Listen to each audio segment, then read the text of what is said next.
Brandon, I fly for an airline. It's one of the big three, and I'm drinking Dickel. This is George Dickel, Tennessee whiskey. It's Bond. It's in Bond, and it's amazing. It won a bunch of awards this is a fall 2005. Won a bunch of awards last year, I think. So me and a buddy are on this list, and we go back and forth with good whiskeys, and we drink bottles. We don't save them, that type of thing. Yes. And my airline begins with a U. Are we still doing that? I don't care what you guys do. I know, because it's not like care. I do not fly for an airline, but I'm drinking cold brew Jameson. It's amazing. Okay. I gotta try that. Yeah, I'm gonna try that. I recently took my Facebook airline off my profile because I was trolling some people hard online, and I decided. Who are you, and what are you drinking? My name's Chris, and I'm drinking this Detroit City Rye, and I'm actually making the full Manhattans here with the vermouth and such. So, cheers! I don't know about the awards, but it's pretty tasty, and it's brewed right here in Detroit. I want some. We're gonna have to talk about that. Yeah, we're gonna have to talk about that. I'm Russ, and I am drinking High West Bourbon. This used to be hard to get in Florida. Now it's gotten so popular you can get it at the liquor store. Yeah, but I've always been a fan.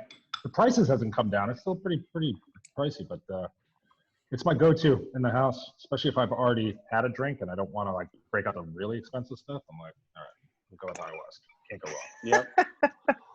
Yeah. Well, I'm glad we're all on whiskey tonight. Yeah. Are either of you fuck faces furloughed or what? No, I'm not furloughed. I'm one of the rare benefactors of this whole situation. So for anyone watching out there, I want to give a shout out to to those junior to me that have been flying the 20% of the lines that we have, because I haven't done jack shit for I'm 3 in months. the same boat, man. It's crazy. Yeah. And I remember the great Jojo Leaper had a quote that said something like, there's people out there that don't work as hard as us, and there's people out there that make more than us, but absolutely nobody makes more for as little they work. And man, these last 3 months have proven that. I just you're looking at it. I've been doing this. The beard. I have developed a few bad. I can see your face. Right. The man pubes you got on your face. I mean, that basically lets us know how long you haven't been working. Tyler's subconsciously touching. He's like, mine don't look like pubes, do they? I know, it is hard not to touch. Gray pubes. I'm actually a little bit more proud. I'm growing. Speaking of Tennessee, I'm growing a Tennessee tailgate. So I'm working on the mullet, and then the Mississippi mud flaps are coming in too. Nice, nice. I think I saw your podcast last month, Brandon. You're not scheduled for landings anytime soon. I'm good till the end of August, so expect this to get even more glorious. Oh yeah, did you take the money? You took the money or the no flying for 6 months or something like that? We didn't get that. No, I didn't. Oh, you didn't. No, we don't have anything like that. Oh yeah, we didn't talk about that, Chris. Me and Chris work for the same airline, but we're not going to say which one. But it's a mathematical symbol for the rate of change. Well done. Who's the nerd? Upside down. Now I got to look that shit up. Excuse me while I Google it. Yeah, that's great. No. Oh, the U. Oh, wait a minute. That's no. They never offered us paid time off. Nobody. You got unpaid time off if you wanted, but we never got paid time off. Wow. Yeah, we got kind of both, and then it kind of dwindled into no, and then there's going to be furloughs. I don't know about you guys, but we'll see them. And I know you gave a premise about what this show is really about. It is called Furlough Fridays. We don't have to talk about any of that, or we can talk about all of that. But primarily, the idea is to talk about things that are in and around. Like, what are we doing now in the event, in the shadow of this potential furlough or not furlough, this time that we have off? We're obviously growing beards. You're probably I actually worked the other day. Yeah, we are in full fuck off mode here. As am I. Yeah. I've flown in 3 months, and I probably won't fly for another 2. I don't know what's going on. I flew an airplane for the Air Force the other day. For the first time I've flown any airplane in 3 months, and it was you really just dive right into it. I mean, I can't. It's the longest I've ever gone without flying my whole aviation career, and I was blown away by how slow I was and how behind the jet I was. Like Right. A few times I was like, "Hey, everybody, stop what you're doing. Something's not right here." Yeah. You're pretty. The both of you guys are pretty locked on that tanker. The fact that well, of course they stuck me with a struggling. brand new student too, so that made things that much more fun. Oh, you haven't flown in 3 months? This kid's got 10 hours. That's fine. So, that'll work. It'll be fine. Yeah. It'll That's be the worst fine. that can happen. You got great schedules at that unit. Who's your schedule? Oh, ever since they fired that bald-headed one next to me. The rest of it. Didn't they fire you? It's falling apart. So wonderful. But yeah, I was very surprised. Like, I actually, if you can believe this, I studied a little bit, but not a lot. And yeah, I was surprised. I was slow, rusty, really, really rusty. Wow. Yeah. Yeah. So don't test this guy. How was the landing? You got to land. How was the? Yeah, landing? that was fine actually. The muscle memory kind of kicks in there. Students' landings were awful. Wow. My instruction was taxed to its absolute limit. We were flying around in all that weather that was around here. Go around. Go around. Dude, I haven't worked that hard as an instructor in a very, very, very long time. Like, was it because you were scared? No, it's because he was so far behind the jet, and I wasn't picking up on stuff that I would have picked up earlier if I was current. Yeah. You know, I was still like focusing on basic airmanship, and I was like, oh, well, okay, you haven't done this, you haven't done that, like, whatever. Not to get too geeky about it, but I trailed off there, Russ. You were flying Air Force, and was it with anyone we know, or is this? Are these you don't know him? He's one of our new guys. Yeah, I'm not gonna call him out by name. That would be pretty messed up. Oh no, let's shit on him. Or give me his initials. I'm not gonna do that. He'll buy me a beer eventually for not. It's amazing, Brandon, right? Like how quickly after you leave a unit, like you think everything, like you're connected with everybody, and then here it is. It's a year later since I left, and it changes overnight. It seems, you know. Dude, like think about me. It's been 3 years for me, and I don't know anybody except for Tyler, who's loosely involved, and you, Russ. I mean, it's crazy. And Nate. Was that rumor too that you were looking to come back? Nah, he claims he wants to get out next year. I heard that rumor. I heard that rumor too. Yeah. Yeah, I heard that rumor too. What? Which rumor are we talking about?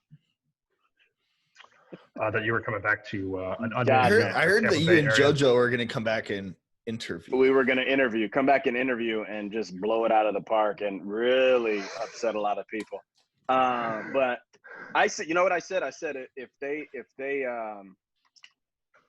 if certain people become squadron commander, I'll come back.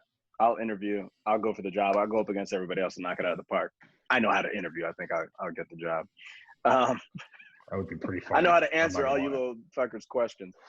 But I was thinking it was going to be in January, and I was going to come back and interview, but it didn't happen because certain people didn't make it to where I think I could have been insane had I come back and flown. Could you do it? Could you stomach going to Altus and learning the jet again? And I wouldn't have to go to Altus, and that was one of the things. I wouldn't have had to gone back. Okay. Had I ended up getting hired before February because I wasn't that far out of the jet. Russ could have been the same boat I was. Yeah. Russ could have opened your training folder and. That would have been great. Let's do it. It would have been a very quick training program. Yeah. Me and Josh Hansen. Do it. Would have been like, all right. Yeah, I think I would take one look at that and then walk the other way. Yeah. I want to do everything but fly. Yeah. Yeah. Yeah. Exactly. Agreed. So I guess maybe that's a good furlough question. How desperate do you have to be to go back into the military? You know what? That's what's happening. So there's guys, that's a very good point. There's guys that are looking to do anything. I had a guy calling me the other day and he was like, yeah, I got this unit that wants to, a C-130 guy too. So think about this. This is why I got out of the C-130s is because of the check ride. You had 2 check rides and it was all this tactic stuff. It was crazy. Again, not to geek out, but it was ridiculous. So I'll go over to the tanker because it's easy. The takeoff, approach, and landing is basically and then you're flying the guy in the back to wherever the hell he needs to go to offload fuel. That was it. And he calls me up and he's like, yeah, I'm going to but he's calling me in a way that's man, like he won something. Like he's like, oh, this unit wants me back. And I'm going was it Eielson? I was like, they want you back to do what? He's like, to fly. I'm like, are you out of your mind? You're going to go back and do all that shit all over again? So now you're going to spend how you need right away. If that, not even that. Think about just keeping currency. In a C-130, you got to dedicate at least 10 days out of the month, at least, just to be bare bones. And whereas for us, it's what, I don't know, 6. 2 days at the most. Yeah, 2 days of flying. Yeah, that's all I do. Yeah, and you could probably keep your currency. So over there, it's a little different. And there's different units. People are gonna comment and be like, "No, Brandon, you're full of shit," and I probably am. That's fine. You can leave your comments at the bottom. And then the difference being that now he's going into that mindset where he's got to do this check rides, he's got to study, he's got to be locked on, he's going to be an evaluator, some garbage or something, I don't know. And he's willing to do that after years of not having to do that. You can't go back to that. There's no way. Yeah. So I'm like, go find some IMA job. Go find some job doing. Oh, those are all gone, dude. Those have been gone for a while. They're gone. Yeah, exactly. They've been gone for a while. I briefly looked into it because the initial rumors were real bad about furlough numbers coming down. So I initially looked into it, and those easy IMA jobs, especially ones that were in places that you'd want to go to, those were gone immediately. Yeah. And then so it's so bad now. I just saw a thing. It used to be they would have like 1,000 slots for return to active duty, and like 100 people would apply. Now it's the other way around. Like 1,000 people apply, and they'd turn people away. And now they're like, it used to be we'll work with you and send you where you want to go. Now it's like needs of the Air Force. So you're going to Altus, you're going to Vance, you're going to some. You're out of your mind. I mean, after spending so much time doing that and going over there, I think collectively everybody in this conversation has done their time. And not that we're not patriots, don't want it, we're not willing to do again, but if there's an option to where we don't have to upset the cart, we'll try to take it. Yeah, sure. If things got desperate, I would definitely go on orders or even volunteer for like a deployment. I think you're almost better off doing one of those contract gigs, flying MC-12 or something. Yeah, L3, whatever. Like it sucks for a year, but 2 months on, 2 months off. Whatever. An engine site. Yep. Yeah. We all know people who've done that. Those are, they pay pretty good and you have a little more control of your life, but you're still spending 2 months of time in Afghanistan, Iraq, Philippines, someplace you don't want to be. I honestly was looking those forward are great to destinations. Yeah. I don't want to go to a beach with no water. I think there's probably UAV opportunities in the Air Force too that you could get on. I mean, with no experience, or you kiss your sister in the mouth. Well, you'd have to go through training, but whatever. Well, yeah. So I would say I'll entertain that notion for a hot second, I guess. So I'm working just for the Air Force, doing an IMA type job. But Battle Creek's flying UAVs over across the state here. So I didn't know. A lot of my buddies are over there. A lot of my buddies I used to fly with Selfridge over there. I can imagine that's a good gig as a part-timer.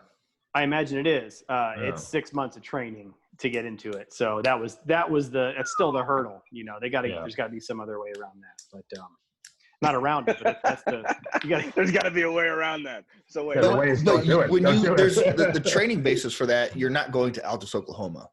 Yeah, I guess I don't necessarily understand the antiquated need for the Air Force schoolhouse. Yeah, no if shit. If it's Sims, PowerPoint, whatever the hell you need to do, why can't you have that on site when you do it? Yeah. I think it's getting that way, though. It's starting to turn that direction, over the last 10 years. Altus has gotten longer. Maybe not for me, flights. But for me, like, let's say I was 2,000 numbers junior and I was looking down the barrel of a furlough, that would be enough for me to say, like, you know what? I'll drive across the state and I'll jump on that. But yeah.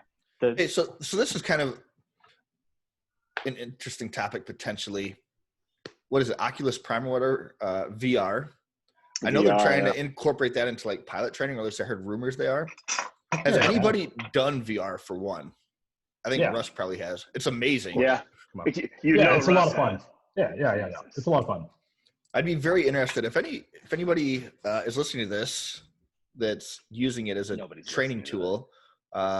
Reach out to us. We'd like to talk to you. But I think there's a lot of potential there, I think.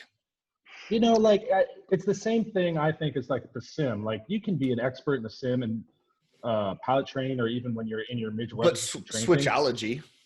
The first day you get in that airplane, you're still nervous, and you still have to perform. And, like, all the VR in the world is not going to make it, what, you can't simulate when the jet's half broken and now you're trying to solve that problem, or the radios are going nuts, or your instructor's doing this, or the actual flying part of it, it's not that difficult for most people. It's all the crap that comes along with it, and all the stress and the heat and the bad air conditioning and the you name it. And I mean, that's the stuff I think people really have a hard time dealing with. It's not the, which switch do I flip? I mean, people figure that out pretty quick. Yeah. That's my opinion anyway. Or they don't. No one cares about you. Yeah, that's what all those training academies in Eastern Africa that fly the 737 MAX are banking on.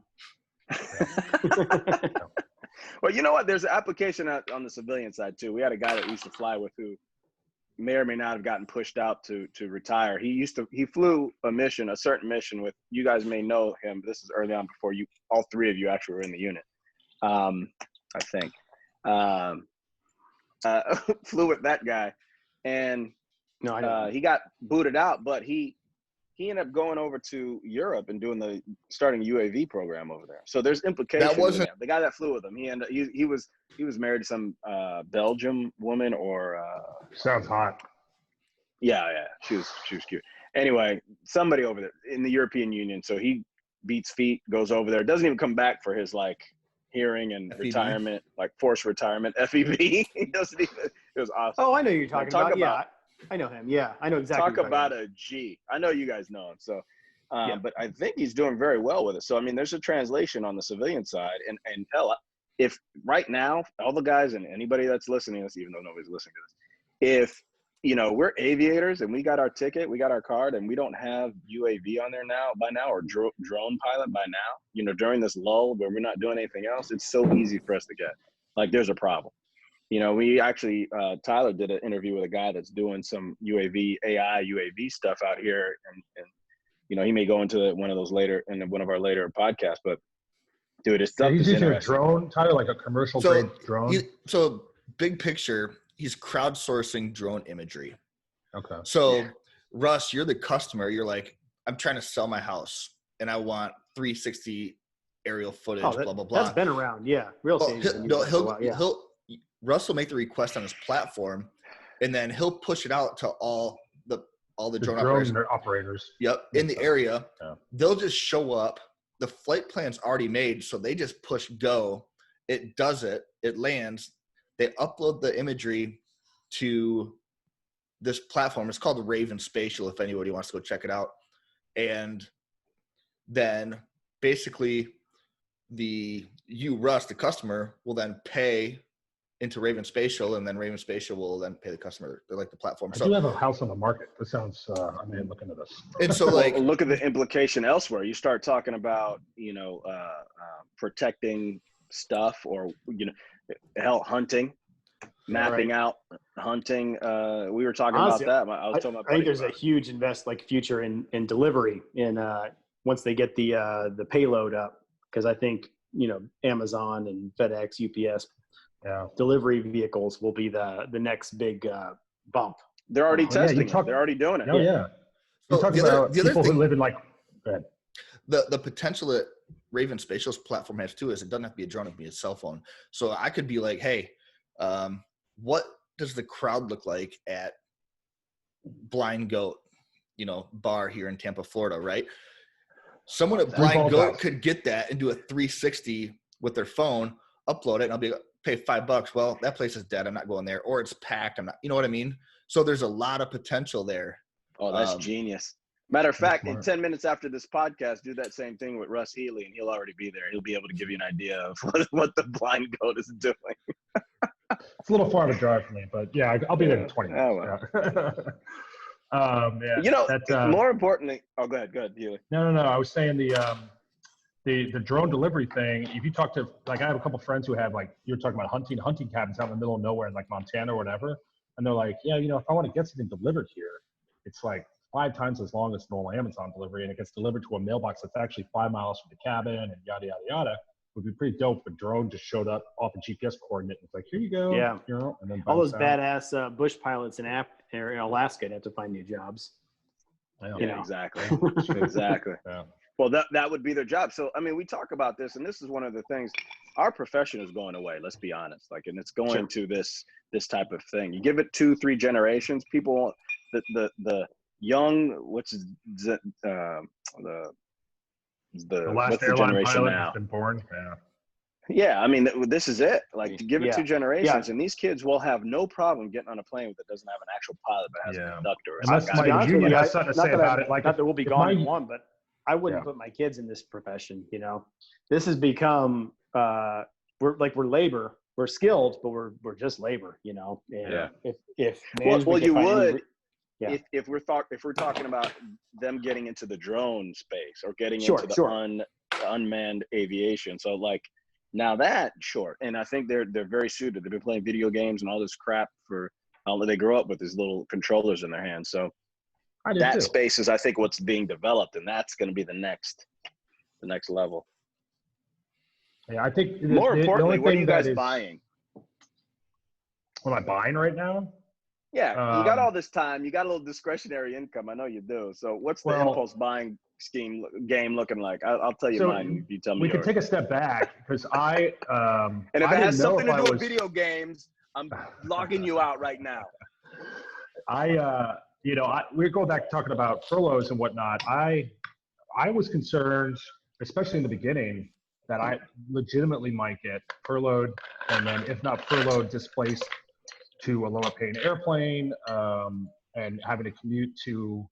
How do you get lower paying than 320, man? Well, 220. But yeah. What?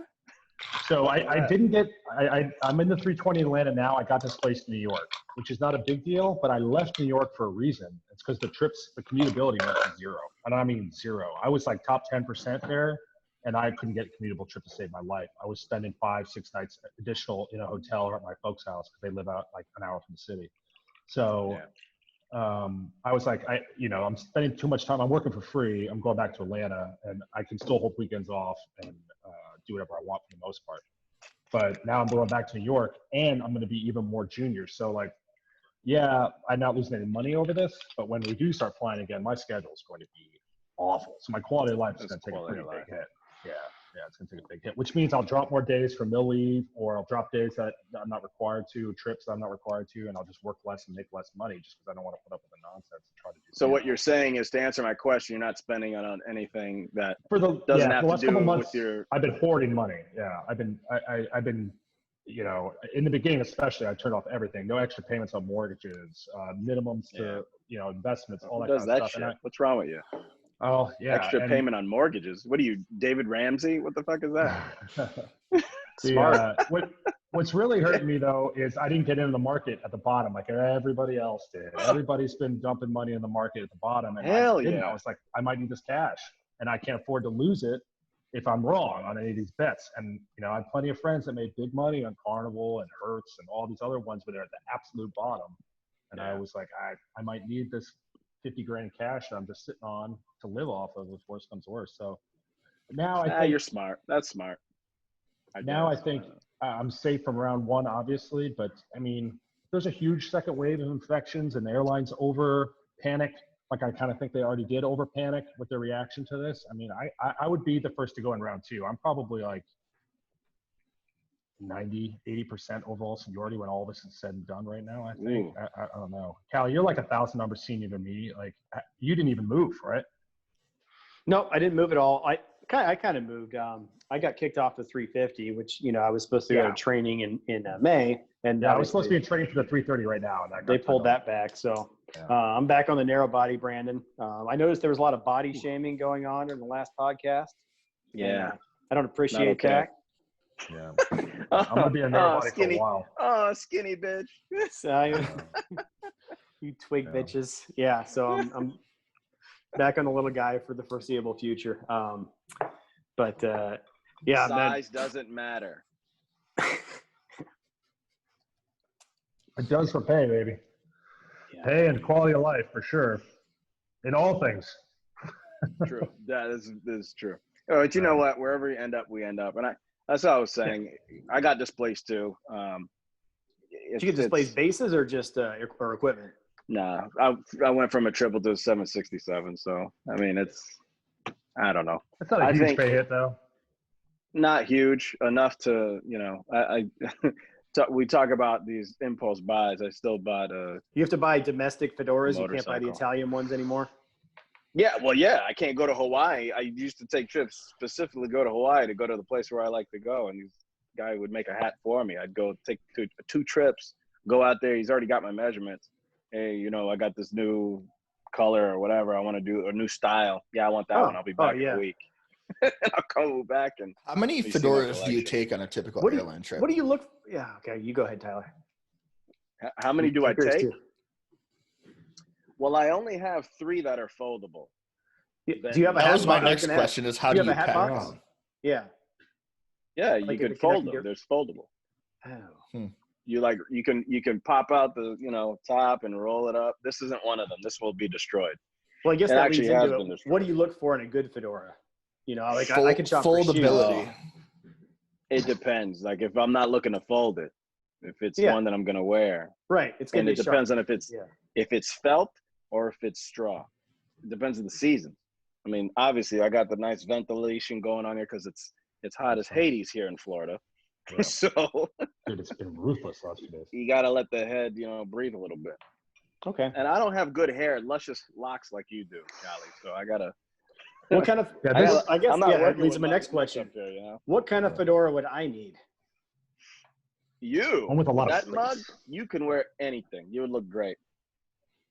I don't have. I could go through a few of them if you'd like. Well, the thing is, I lost a lot of color in my face since I moved up north, so I'm kind of pale. Yeah. I don't have that problem. Hazard of I know. Neither does Halle Berry. Oh. We were just talking about that. I will drink to Halle Berry. Yeah, no, we were talking about that night somebody called you Me Halle too. Berry Black. Halle, if yeah, you are exactly. listening. Oh, yeah. Yeah. Give a shout out to Sky Pirates, Halle. Come on, next time you're on the red carpet. Wouldn't that be awesome? Yeah. Fucking good. So Callie, no, you're not spending your money on anything stupid like impulse buying? Hockey equipment for his 12 kids. Kids are stupid, in and of themselves. I don't know, man. No, we did take a pay cut at our airline because they just immediately dropped all the lines down to the contract minimum. So I had kind of gotten hooked on the crack of making about 100 hours a month. So dropping to 72 was a little bit of a culture shock here. So I have not bought anything kind of fun. I was saying before this, I've been playing some online poker, which doesn't really help. But no, I can't. I don't have any cool toys to show you. I wish. Brandon, I'll have to introduce you to a new platform here eventually. Yeah, we'll, for poker. Oh yeah, online gaming. We're cooking something up. I got some people in the mix. I've done some. Me and a buddy of mine do some business development, so we'll see where it goes. But we're gonna let me know introduce too, it to the Pirates. I got a real serious gambling problem. You have a gambling problem? And I'm here to feed that. I want that. Definitely. Have you guys heard of OnlyFans? Never heard of it. What? That sounds like accusatory. I don't know. That's a competitor of Sky Pirates. I don't think you want to bring that up. Is it really? Is it? No, I'm joking. Hey, competition breeds excellence. I'm okay with that. Yeah, I will. OnlyFans is a method that adult video stars set up so that they can take money directly from their fans, so basically, rather than have to share it with the streaming site. Do they have like Patreon accounts or something? No, it's similar to Patreon where they have a website and you pay a subscription fee monthly. You get direct access to their content and their content only, and the money goes all right to them. So they may have 5% of the views as they would on one of the big streaming sites, but they get all the money as opposed to a penny on the dollar.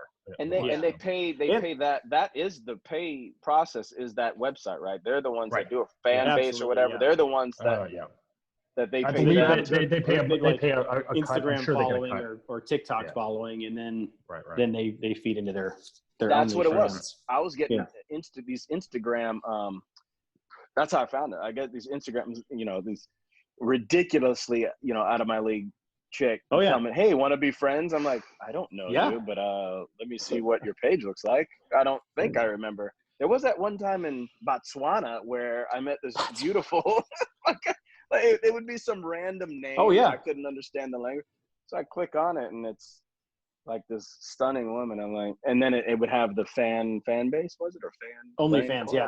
But like Russ said, I love it because it's pure capitalism, and it goes to them. It's not like these, Vivid Studios or whatever what have you. It's not like the 70s era pimps that getting all the money. What it was. I mean, yeah. It's freelanced. Yeah, it's porn the way it was meant to be. So, God bless America. That's great. That's Brandon. That's what I've been doing with my time. To answer the question, to bring it back full circle. So that's morale, essentially, right? Morale in an uncertain time. Yeah.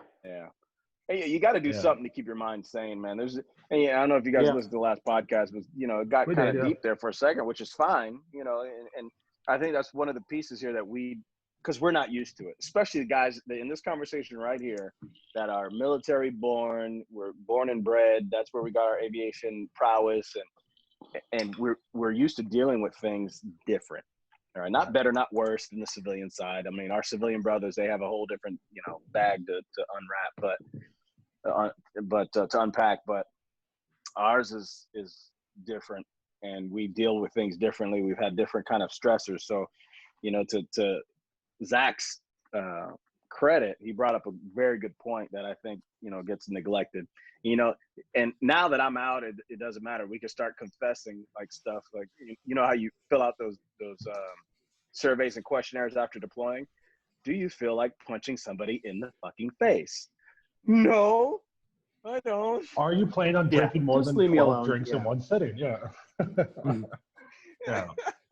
Meanwhile, you're like white knuckling the freaking steering wheel as you leave the base. Yeah. We're counting beers. You just got told you're going right back out in 2 weeks or whatever. You're like, what? Yeah. What? So I mean, now's the opportunity for us to have those conversations. I think that definitely, and this is a stress that nobody's dealt with before. This is different. It's different than 9/11. 9/11. I think you can wrap your mind around it.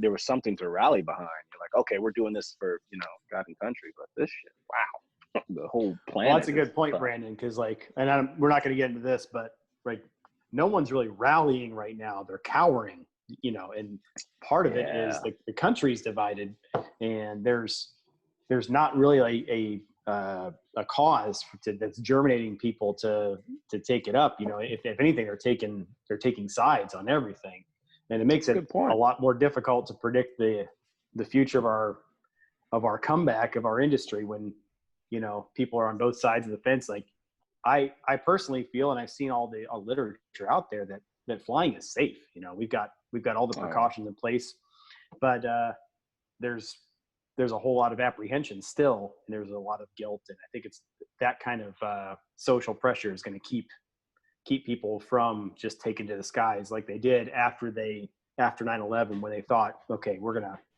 going to let this keep us down. We're America. We're going to forge ahead. It's going to be pretty, what's the word? Squeamish at first, I guess, for lack of a better word. Sure. So. Well put. Yeah, absolutely. It's going to be, it's interesting to see what we can potentially rally behind, if anything. Like what can? If anything, yeah. Yeah. It seems like every crisis makes it even worse, But, the only thing positive I think that could come out of this, all the civil unrest that's going on right now with the George Floyd is it's putting ungodly numbers of people in public spaces together, which just a few weeks ago everyone was telling you was a death sentence. Sure. And I think it's going to force people to kind of think about the way that they are taking care of their own health as far as COVID. And I think it might make people realize, like, hey, as long as you're being sensible and making good decisions for the most part, and when you're out, wearing a mask, washing your hands, cleaning your own surfaces, not exposing people who are high risk, elderly, people who are immunocompromised, that kind of stuff. And glass half full, man. Going forward, those are all great things. Like even after the COVID. Now, I'm not a fan of the masks forever because I can't foresee always. Yeah. But everything else, like you don't need to stand close to me, bro. Like you don't need to touch me. Like, get the fuck back, right? Like, these are all good habits that we should be enforcing. So I kind of give me my 3 feet. Shit. Yeah. You know, what it comes down to, we learned from this whole COVID crisis is that who's that guy from Let's Make a Deal or the suitcase show? Howie Mandel. Howie Mandel was right. Oh yeah. He's a germaphobe. Yeah. Oh, he is. Yeah. They should name the virus after him. Like, this is the Howie Mandel virus. Wash your hands. The Mandel. You ever see David Spade's skit when he was like swimming in a pool in Vegas? And he's like, I was swimming, everyone got out, and I saw a big turd. And I'm a germaphobe, so I swam the other side of the pool. I don't need that anywhere near me. Did you see his new movie? Hilarious. No, I haven't. Which? Oh, seen it. Oh no, I heard it on Netflix, right? The other Missy. Wrong Missy or something like that. Yeah. I gotta check that out. I heard it was great. But you know, I always agreed with Howie, and we can talk about this, Chris and VA especially. When you are greeting passengers getting off the plane, and like a lot of times I would avoid doing that anyway. But when people come to shake your hand, I would just be like, "Thanks." Like I don't need to shake 50 people's hands a day. I appreciate you saying thank you, and like I appreciate your business, but I don't need to swap germs with every person on the airplane. Like. Yeah, that's why you always. So when I would do that, and I kind of like greeting the customers afterwards, whatever. Especially if it was my landing, and it was a good one. I'd always have something in my hand. I'd always either be holding my hat or and have something to where that wasn't possible, because that was you're absolutely right, and it's funny you said, because that was one of the things. I was like, man, this is not shaking. Yeah, and I mean, we just came from another country too. Like, pre-COVID, people look at you like you were being rude. Now it's not even a thing. Yeah, it's like so I think that's a positive. Yeah, and we talk about these societal norms that are going to take flight, and that's going to be one of them. I bet you, we're going to start bowing to each other like the Japanese, and they're onto something. Yeah, they're onto something. So were the Oakland A's back in the '90s, man. The elbow. Bash Brothers. Yeah, that's the best way to go. Yeah. They were all doing coke too, though. So. Oh yeah, but I mean, if they bring that into the situation, we could fly, 24-hour flights. That might be. Yeah, did you just say that coke kills COVID? Is that what you just? Okay, got it. No, we'll make that the policy. You quote me in that in the comments. Oh man. But yeah, speaking of the greeting people on the way off the flight, I think we talked about this before, but it's remarkable how much the words "dick," "hair" remind or sound like "take care." So as you're waving goodbye to people, is that how you would amuse yourself by saying "dick care" every time? Dick care, dick care, dick care. All right. Well, now great. Now I got to use that. I had it too. I'm gonna steal that 100%. I'm sure that's not all you've got, is it? What other ones do you have, Chris? No. Elephant shoe. On the spot, I can't think of it, but yeah, that's a good one, because that's a germane to the situation. But yeah, there's lots of words you can say that sound like other ones for sure. That's funny. I'll get back for to you wordsmiths out there. Yeah. Well, there may be some interaction going on too. So you wordsmiths out there, tell us what you guys use, because I got a feeling it's going to be creative. Yeah. What's your favorite thing to say on the way off the airplane? With the wife and kids, or is you been all right with it? You're usually a pretty involved kind of guy anyway to kids, but like this have is I done what level. You kind of losing your mind being home so much with wife and kids. Yeah. Just. No, I have not lost my mind. Looks like they're in the room with him. It looks like they're in the room here. Oh, well, now you're looking around. Yeah, I do have some shit going on. You make it from the side piece. Let me think about this. No, I don't know what.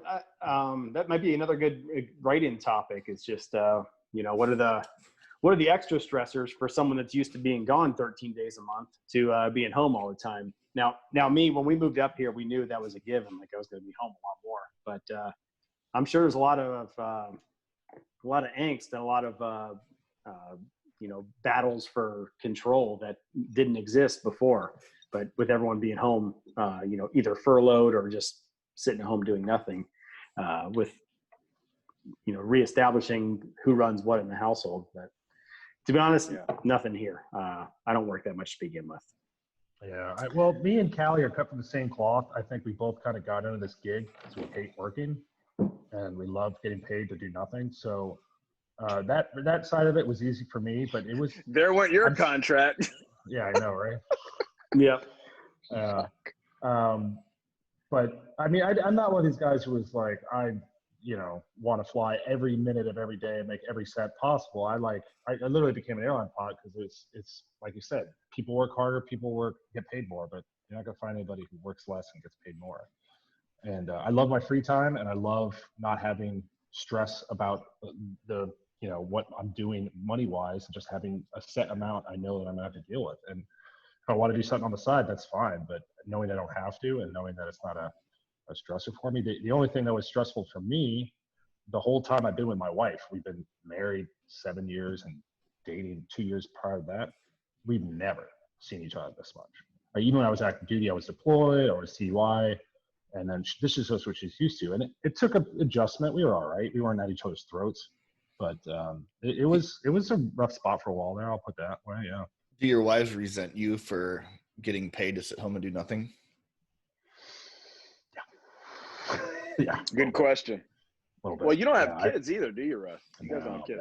No. So that's an added stress that you don't have. That's great. But the guilt factor is there because my wife luckily never got laid off, but she was also not able to work from home. Her job wouldn't let her do it. So at the height of it, she was doing like 50% hours, and then she's just now going back full time.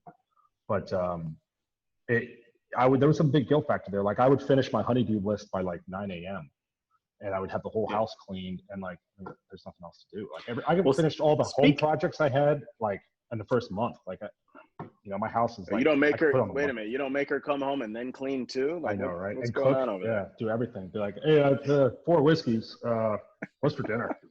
So speaking of the honey-do list, that does bring something up that I was thinking of because we've had a lot of this. So a lot of times, if you're spending time on the road, you don't have time to go, you don't fuck with the furnace. You're not going to – you can unclog a toilet, but if the toilet's running, you're not going to be like, oh, I'm going to take this thing apart and put it back together again. You're just going to say, like, call someone. I love how clogging a toilet was the first thing that came to your mind. I'm just trying to think of shit around the house. Yeah. Something goes wrong. What do? It's like, well, you know what? My time off is valuable to me. I'm calling in a contractor. $80 an hour. I don't care. I'm not taking my time off to go, take apart a fucking toilet or a refrigerator or whatever. Right. But now I've been home for 3 months and then shit goes wrong. And it's like, okay, you don't have that card to play. So are you a John Wayne, Robin Olds, you're like a real guy, or are you just an idiot? And as it turns out, like you guys know this, I'm a complete moron. Like I don't know anything. I knew that a long time ago. You just need to concede to the fact, like, you know what? I don't know how to do any of this shit. Let me call somebody anyway. I've been writing checks for the most minor household inconveniences my whole life. And now I just don't even. All of my skills have to do with what button to push on the FMS next. Those are the only skills I have. I'm with you. My non-flying friends make fun of me. They're like, you really hired somebody to clean your gutters? Like, I'm not getting on my roof. What are you out of your mind? Yeah. I do not go. No, I do not go on ladders, Russ. Yeah. No. Yeah, absolutely not. That's exactly what. Yeah, you pay somebody for that. It's a little bit emasculating when you're not actually working. Like when you're just sitting at home collecting basically what unemployment is what I'm getting now, I guess. I don't know. And then you're still playing the card like, well, I'm sorry, I don't know how to do that. I'm with you, especially if it's something that like has even the slightest possibility of hurting me, like electricity. Hire someone out here. Like, no way, not doing it. And then anything. We live in Florida, so this time of year, if it's like more than 30 minutes outside, I'm getting my checkbook out. No way. I don't have the dexterity. I don't have the testicular fortitude to be out there longer than 20, 30 minutes. I paid a guy $300 to shovel my driveway all winter long, just no matter how much it snowed. You know how many times it snowed here? Like 8. Wow. Wow. Well, your kids are getting old enough, dude. Buy a snowblower. That sounds like a great chore to teach responsibility. Yeah. So you mean to tell me you had a snow shoveler on retainer? Oh yeah. Yeah, he had to be here by like 10 a.m. No matter what the conditions were, else I got my money back. That's awesome. Yeah. That is amazing. He won the deal because I think like however he computed it, like, $300 for 8 pushes is not that much. Nah, I think you made out okay. We had a great winter, man. It was gorgeous. We had some cold days, but yeah. You live in a nice part of Michigan, though. I don't think Tyler Dude, ever. I love spent it. a lot Yeah. of time with it. You live in like the nicest part of Michigan. Where do you live in Michigan? Northville. It's just south of Novi, or the number 6 stop. Yeah. Novi. North of Plymouth. Yeah, I know. Wow. I was directly east of that. He was going to the 350. He was like balling out of control for a little while. I know. There, right? No doubt. You're east of Novi, so you're out in I was all the way. I was on St. Clair, Lake St. Clair. Oh, you're on. Yeah, I got you. I'm an East Coast. I'm an East. That's east a ways. side Yeah, guy. that's east. Yeah. That was Eminem, I think. Wait a minute. No, he was. Nah. Anyway, not even close. I think Uncle Cracker was up in that area. Another term I think you're right. Can't use these days anymore. Yeah. No, that's a Michigan thing. You wouldn't. I don't get it. No. Yeah. You know what? You know what I just found out. So here's the thing, and not to bring it down, not to be a Debbie Downer, but maybe you can lift some spirits. I don't mind some witty repartee. Dealing with death, like during this time, like I've had some issues, two in particular. So you guys know I used to coach up in Michigan. Yeah. Wrestling. I wrestled and I used to coach a summer program, University of Michigan, and then I had my high school that I was coaching for. One of the kids I used to train back in the day, and he just so happened to be the son of one of the guys I used to work for at Selfridge. And I just found out he died. And I'm thinking, gee, and I had too much time because normally, stuff happens.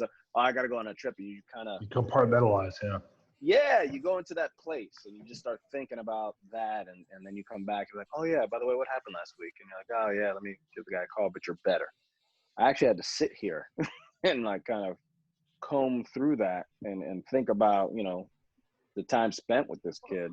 And, then I'd called a buddy. It was a long story, reason what happened. And, he just got caught up with – tell me – and I know this is a very sexist comment, so I don't know, feel free to edit it or not. It doesn't matter. But it's just something about men is that a lot of times the decisions that we make have how do you word this PC? Man, there's no way to do it. Has to do with a woman.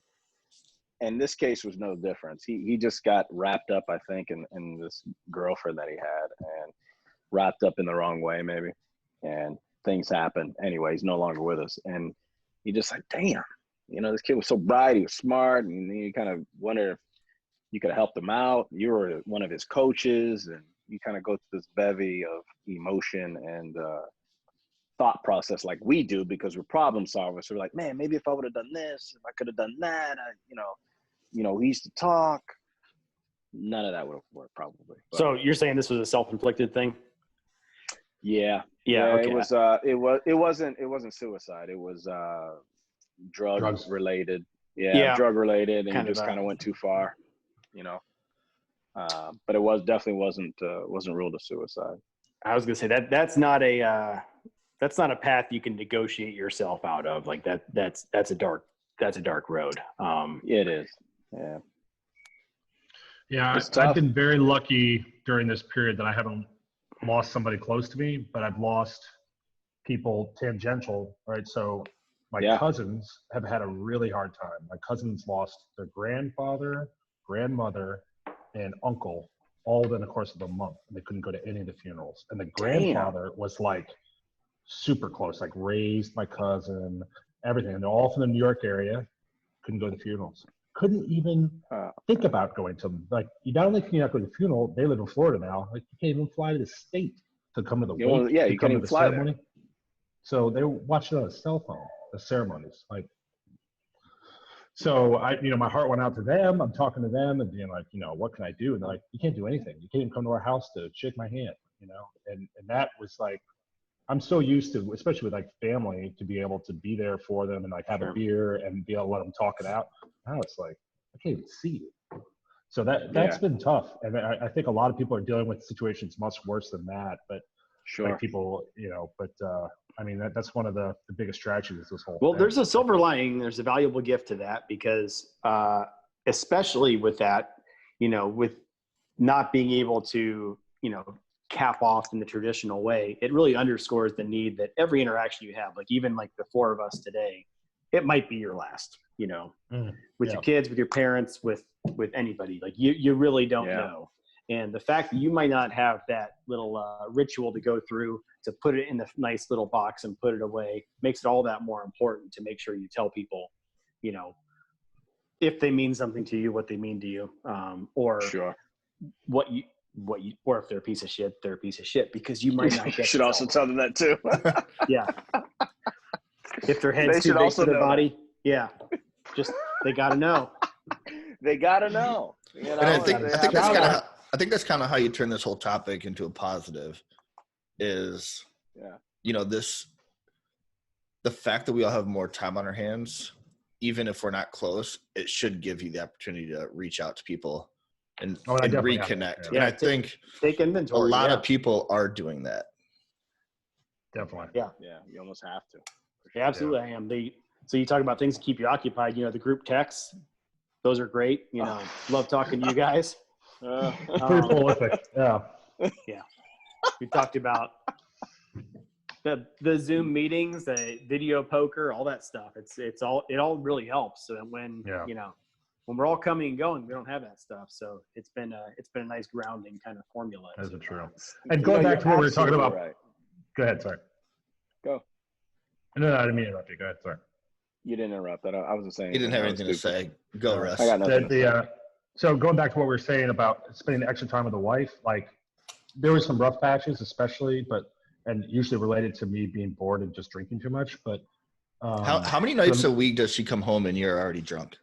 Never. I don't start drinking until she comes home. Okay. Do you guys all drinking every day or no? I can't say that because I'm gainfully employed by an airline that would look down on that. So let's just say I'm drinking more than I would like. Let's put it that way. The official answer is no. Yeah. Reality dictates. It's like the PHAQ. Yeah. Exactly. But honestly, I think past the rough spots, it has kind of brought me and my wife in a better place, at least in the short term, because we've been forced to spend so much extra time with each other, and we don't have kids distracting us. And So you're saying my chances with your wife are kind of dwindling here? A little too short for her. That's the only problem. Were you behind me or in front of me? Have you seen her to me for his wife?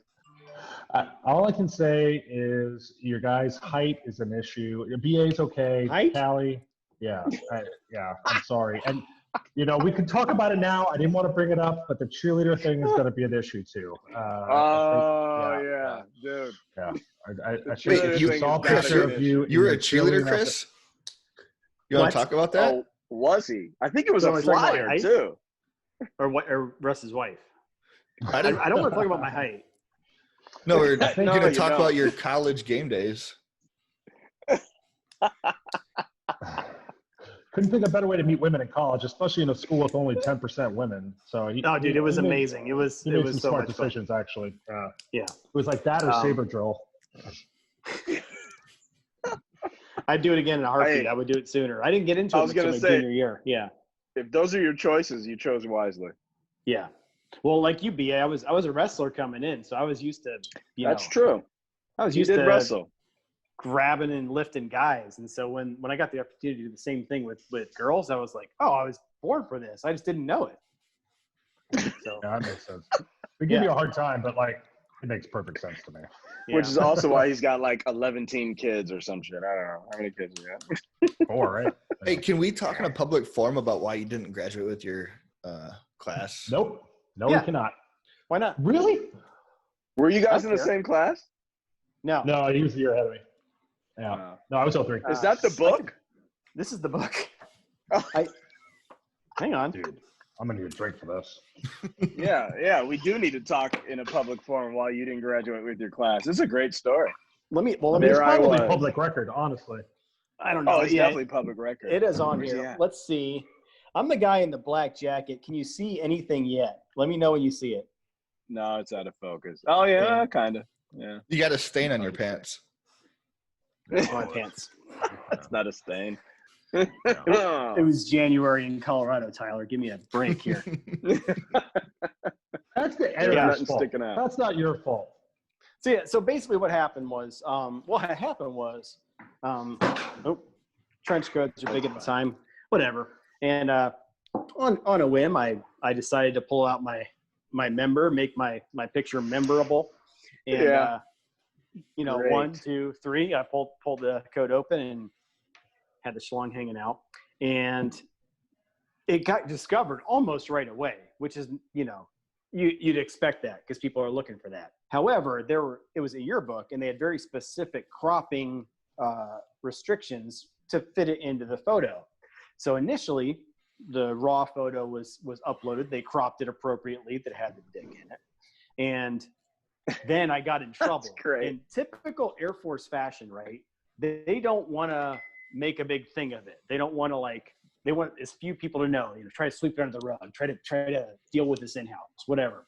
So I got in trouble and they tried to make a new rectangular crop photo that is cropped above the shaft, right? They sent it to the yearbook committee. The yearbook committee was like, wait, these are the wrong dimensions. We need a 4x3, and they just sent us like a 4x2.5. So they just, it looks like the same anyway, and they deleted it. So no harm, no foul. They just publish it, and I thought I had done my time. Turns out it goes to print, and they're like, "Uh-oh, we got a bigger problem here." So I'm getting ready to walk across the stage for graduation, and they're like, "Excuse me, you go to the back of the line. We got something to talk about." And they showed me the yearbook. That's when they told you. Long story short, my commissioning day is now June cow. 22nd. Wow. Did you have to explain that to your parents? Yes, and it happened so late in the game. My parents had plane tickets, so they flew out to Colorado, and me and them sat in the stands and watched the rest of my class graduate. While I was like, "Was it worth it?" Now, of course, the answer is no. But absolutely. What do you mean no? Look, here you are now. What do you mean? So what happens when your parents go back to work and they're all like, "Oh, how was graduation?" And then they have to explain the situation. They lied. They had to have lied. I'd lie. Yeah. Lie, deny, counter accuse. That's not good anyway. So we made there's no way. some photographs. Yeah. Yeah. Oh, So that's great. Too bad Photoshop wasn't around then. You could have easily fixed that. I know. The only Photoshop they had was just recropping the actual hard film photo, and they cropped it. They cropped it like idiots because they needed the right aspect ratio, and they were just like, nope, just cut it off at the bottom. That's awesome. Dude, I can't even imagine having that conversation with your parents. It's making me uncomfortable just thinking about it now. My dad was an Army Ranger. I'm pretty sure I wouldn't have graduated at all because he would have drowned me in my hotel room. It was not easy. Yeah. You did what? You did what? Yeah. And you've show me what the inside of And you've been an He would have internet thrown you off troll Pikes Peak. ever since. How many friends have you lost on Facebook because they don't get your humor? Oh, I can't count. I'd say dozens. Yeah. Incidentally, anybody that's listening or watching this, we're going to leave your links down at the bottom, and you are definitely someone to follow and watch some of your trolling. They are legendary. They're amazing. Talk about the wittiest, most smart, back and forth and engagement. If I was on the other end, well, you see it. They just melt down. They have nothing. It's to the point where they got nothing else to say, but you know what? F you. Or it's just great. You don't even see the best stuff because he does the same stuff on the professional Facebook groups that we're involved to our company. So some old man will post a granddad meme on a page that's supposed to be about contracts or whatever, and Callie just unleashes the dogs. I just shit on people. Yeah. Oh, that's great. Dude, you need to screenshot that and give us. We need content. I probably need to. Yeah. Now that we know this page exists, I'll give you guys some content.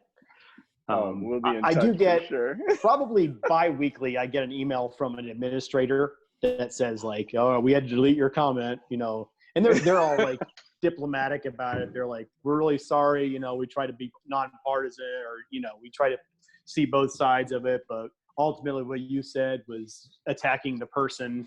I'm like, yeah, of course it was. I think Tyler and I have a great place for you to call home. And here's the thing. Not only, here's the thing. You're not even unleashed. You know why? We never gave you one. We just put you out there. Feel free to bite any and everything you want. What leash? Can't wait. Too funny. On man. that note, I gotta go. I got a crying kid or something. All right. Yeah, my old ladies. But it's been real. It's been fun. You guys are entertaining. I love it. We got to do this Been again. a pleasure. Yeah, absolutely. Yeah, Thank you guys. Thanks for so putting to together, give you kind of Tyler. a background of what we're thinking, we're trying to whittle it down to some good players and some people that create some buzz and use that on a regular kind of rotation. Zach and Yuhan did really good. We're probably going to drop Yuhan just because, well, Yuhan. But Zach did really good, and you guys are obviously entertaining. So we'd like to keep that in a constant rotation and get some buzz. And you know, the great thing about that is that you get to know somebody, you know, like you guys, but different things happen to you throughout the weeks, right? So throughout the month. We may come back and not interview you guys until another month down the road, but by then something great happened, you know? You have a story to tell. Or something awful. Or awful. We Yeah. can turn great. And that's the beautiful thing about us and who we are is in our profession is that there's always some stuff going on. So Absolutely. appreciate it, guys. Yep. Cheers. All right. Y'all have a good night. Yep. Thanks. Until next time. Take care. See you, fellas. Yeah. Peace.